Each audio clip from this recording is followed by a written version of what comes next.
And welcome to the France 24 debate. I'm Annette Young, filling in for François Picard. Well, some have described it as like watching a car accident happen in slow motion. Following that release of the 11-year-old video, which has Donald Trump describing how he sought to have sex with a married woman and making obscene comments about women in general, the US Republican Party is unravelling, and unravelling furiously.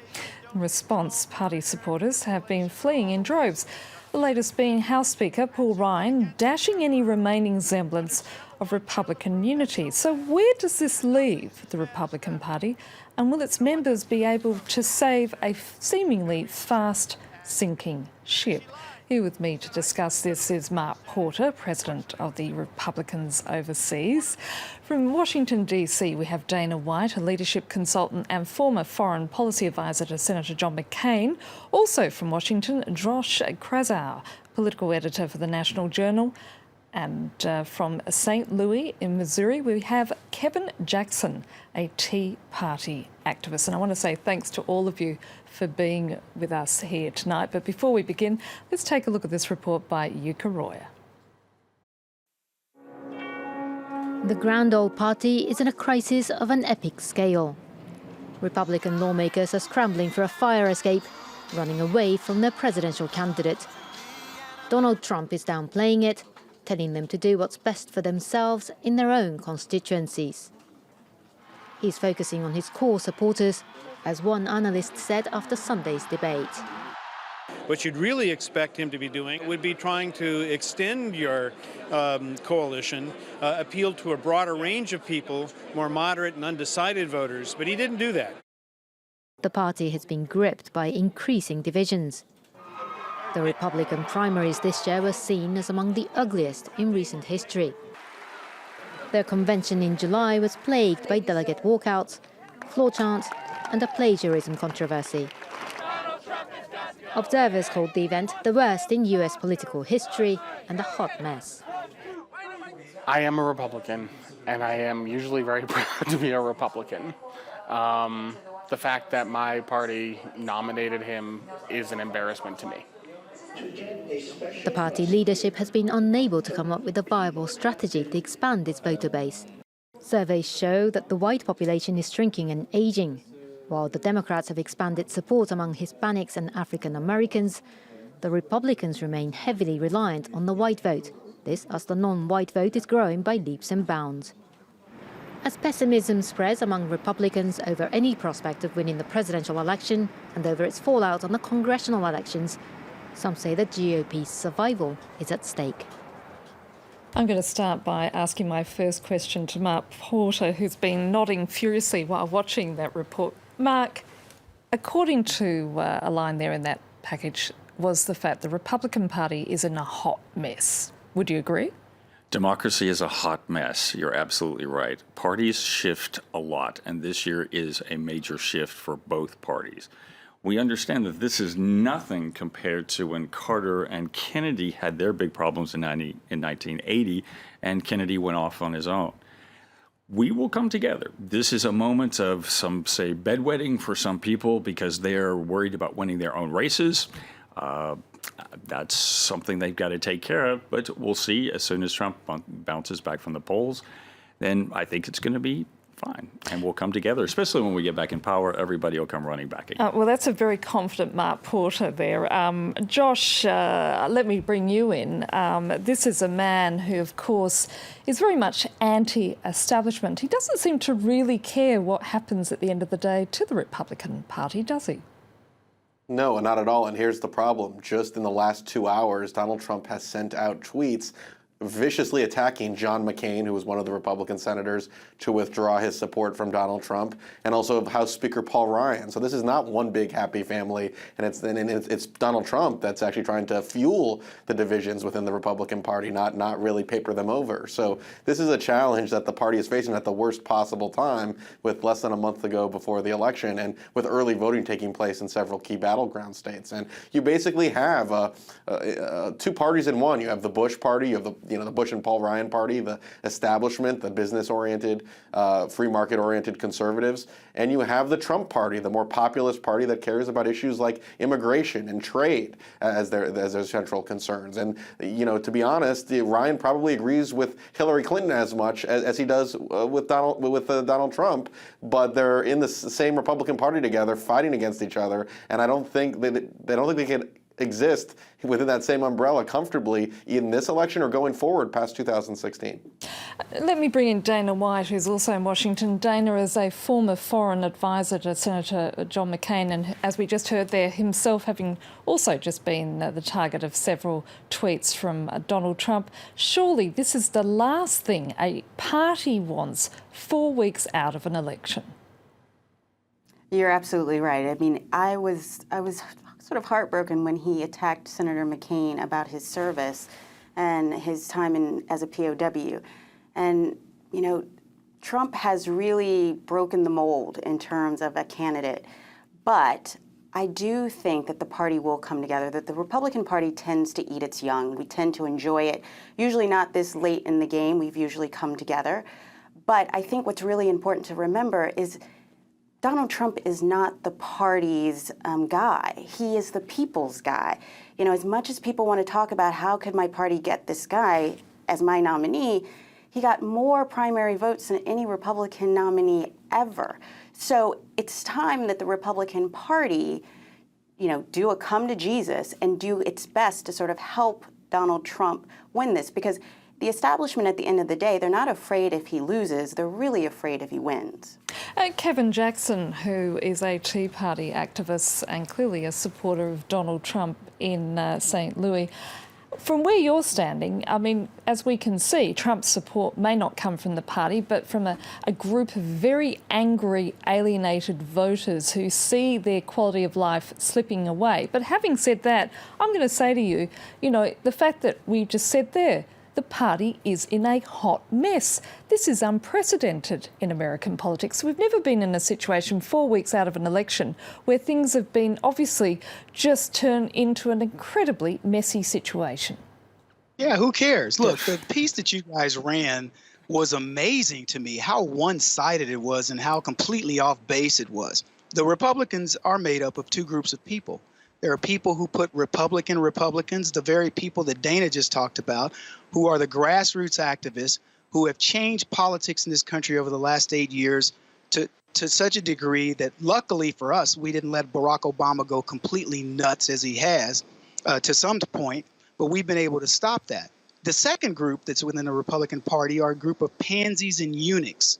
And I know that there are people who don't like to talk like this about who Paul Ryan and many others, and unfortunately, I'm going to put McCain in that, is they've allowed the Democrats and the liberals in America to run roughshod over tax-paying, free market, honest citizens who love their God, who love the free market capitalist system, the military, and a host of other things that represent the American spirit.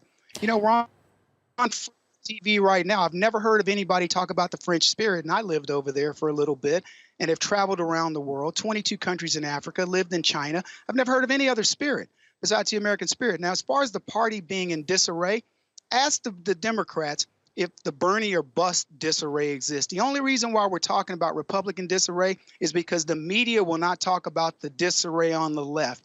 The majority of the people can't stand Hillary Clinton. Trump has gained in almost every demographic because he was so far at the bottom. Black people are not going to come out and vote for Hillary Clinton in droves. Young women don't understand her, and those that are learning about her can't stand her. Latinos are not monolithic and just voting for immigration or illegal immigration, and on and on. Look, Kevin, let me at this point just bring in Josh, who's been following this rather closely. Kevin's saying there, who cares? I imagine there are many in the Republican Party machinery who are indeed very much caring about what is going on, and that despite the fact that these days we rarely trust polls, given what occurred with Brexit, those polls are showing that Clinton is edging ahead, that women in particular, as a significant, if not sizable portion of the electorate, are expressing their anger. That is not what a party wants if you want people to vote for your candidate. Yeah, here's the political paradox that Kevin is overlooking. You do have these two factions, but they don't make up a majority. The irony about the state of politics right now is that the Republican Party, in a way, is almost bigger than the Democratic Party because they have two different factions under the same umbrella, and they used that majority to win a lot of House and Senate seats in both the 2010 and 2014 midterms. But now they're at war with each other, and you can't win a presidential election with just one faction of that Republican coalition. You need to have both the business-oriented Republicans and the more populist Tea Party-oriented Republicans under that same umbrella fighting for the same cause. Otherwise, you're only going to win about 25 to 35% of the vote. And right now, you have Trump and the establishment firing at each other and allowing a plurality of support that Hillary Clinton is, she's getting about 40 to 45% in the national polls. It's allowing her to never win gotten pretty over comfortably. 50. So this is the point Exactly. I think that Josh is missing, in fact, here is that people don't have to vote. They can stay home. Just because they're registered doesn't mean they show up. I think that Kevin and Dana have a very good point that this time it's not the party that's leading, it's the people that's leading the party. And Donald Trump has filled this vacuum here. Donald's saying what everybody says all the time. So I know we're shocked here in Paris and we're shocked in Washington. But in fact, we understand that's who Donald is, and we knew that from the beginning. And that's not why we're voting for him. And but, I'm sorry if it offended you, and I do think that some of the things he says is quite offensive, but he's apologized for the things that are overdone, and he wants to get down, and he says, we have to win this time. But, I mean, having said, having apologised, the reality is there are still people who are very angry at what he has said. And you've just pointed out that turnout is important. It is to get people to come out and vote for you. And if there are a lot of Republican voters who are disgusted by what he says, they will sit at home. And the person who's going to benefit from that is who? Well, wait a second. First of all, they're disgusted today. I mean, Donald does his show and he moves on. But what we have to really focus on is you have two choices. You have Hillary Clinton and you have Donald Trump. And not even Democrats love Donald Trump. They don't love Donald Trump, but they don't love Hillary Clinton either. This point that if Democrats don't go out and vote, and Bernie Sanders people aren't very happy with Donna Brazil's reveal that she's actually manipulated her own party. Deborah Wasserman, she's been fired from the DNC leadership. The Democrats are a huge party. Their party is going to drop like a watermelon on concrete once Donald Trump wins, and their party is going to be completely destroyed. Dana White, can I bring you in at this point? What do you say? Well, I think what both parties have missed is that Donald Trump is a result of both establishment parties not understanding this sort of populist outrage. The DNC, the Clintons still have a big enough reign on the DNC machine to have thwarted Bernie Sanders. But understand, the DNC missed what was going on in the Democratic populists, the rank and file, and so did the Republican Party. The Republican Party ignored the Tea Party. They said, this will go away, but it's festered, and it's festered. And now we have Donald Trump. That is the result of the establishment ignoring, because for most of the primary season, they ignored Donald Trump. They said, this is just a fluke, he'll self-destruct. And now they're trying to destroy him. So there's a certain amount of culpability that the establishment, Republican and Democrat, have to own because the American people are fed up with all of them.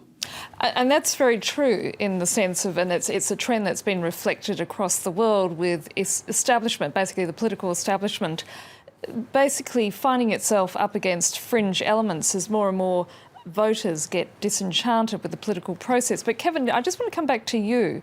I mean, the fact is, you do have an unpredictable candidate. He seems to be very good at annoying various parts, if not sizable parts of the population. Surely you can appreciate that must work against him.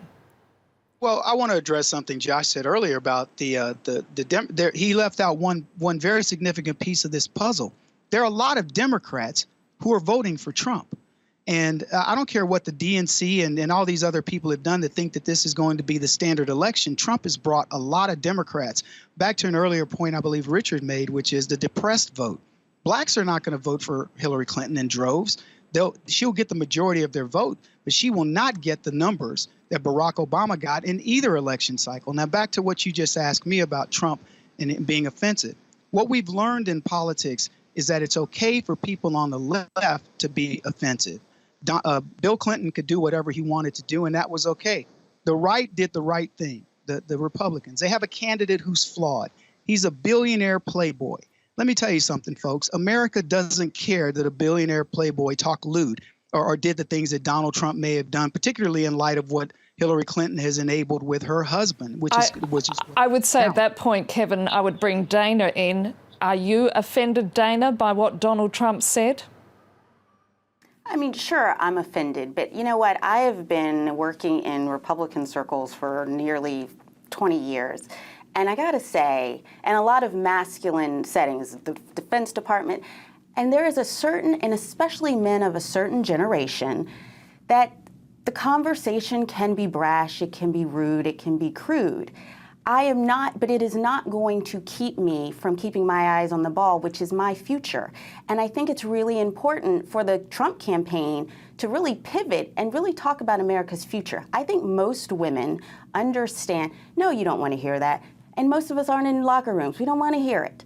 But at the end of the day, it's about our futures. It's about our families.